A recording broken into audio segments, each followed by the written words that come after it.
몇 년 전에 미국 정부에선 340억 원을 몇 개의 대학 연구소에 투자해 세포 표면의 글리코 영양소가 어떤 역할을 하는지에 대해 연구하게 했습니다.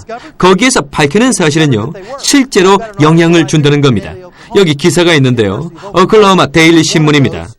오클라호마 대학교도 정부 지원을 받는 대학 중에 하나였거든요. 여기서 연구한 건 낭포성 섬유증에 관한 거였는데 어떤 게 밝혀진지 아십니까? 낭포성 섬유증에 걸린 사람들은 세포에 침입한 독특한 박테리아를 갖고 있다는 것이었고, 세포 표면에 있는 당 단백질의 생산을 막고 있는 세포의 생산 능력을 손상시키는 걸로 밝혀졌습니다. 그러니까 낭포성 섬유증 환자들은 공통적으로 당 단백질 줄기들이 손상되어 있었고, 모든 당 단백질 구조들이 변질되어 있었습니다. 그들은 낭포성 섬유증의 치료법을 연구 중이죠. 하지만 전 텍사스에서 온 11살의 한 소녀가 10,000명이 넘는 청중들 앞에 서서 이렇게 얘기하는 걸 들었습니다. 어릴 때부터 전 18살이 되기 전에 죽게 될 거라는 걸 알고 있었습니다. 그런데 어떤 분이 저에게 이 글리코 영양소에 대해 알려주었어요. 그 몇 달 만에 전 태어나서 처음으로 음식을 제대로 소화하게 됐어요.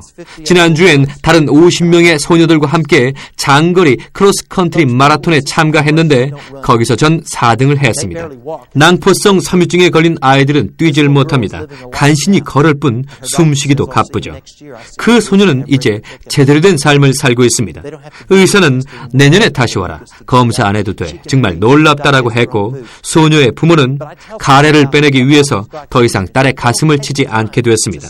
제가 누군가에게 이 글리코 영양소에 대해 전달하더라도 그들이 제가 얘기한 것들을 저처럼 진지하게 알아보고 확인해보지 않는다면 그들은 그 대가로 계속 고통 가운데 머무르게 될지도 모릅니다. 이 자체가 어떤 걸 치료하는 건 아니죠. 다만 여러분의 몸이 정상적으로 기능하도록 무장시켜주는 겁니다. 텍사스 남부에 사는 한 부인이 암 진단을 받고 다시 의사를 찾아갔습니다. 그리고 정밀검사 후에 수술을 해서 잘라내기로 했는데 막상 개복을 해보니까 악성 종양이 퍼져 있었습니다.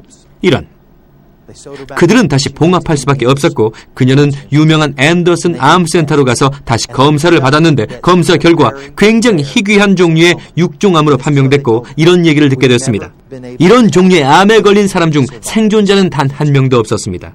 2-3달밖에 안 넘었어요. 만약 항암과 방사선 치료를 하면 한 달 정도는 더 살 수 있습니다. 그날 그녀는 집으로 가는 길에 2시간 반 동안 남편에게 단 한마디도 하지 않았고, 남편도 말이 없었습니다. 그들은 완전히 희망을 잃었던 거죠. 그러다가 오늘과 같은 정보를 듣게 됐는데 20개월이 지난 지금 그녀는 암에서 해방되었습니다. 그녀는 죽지 않았고 건강하게 살아있습니다. 이것이 그녀에게 희망을 줬고 그걸 행동으로 옮겼죠. 이건 질병 치료제가 아닙니다.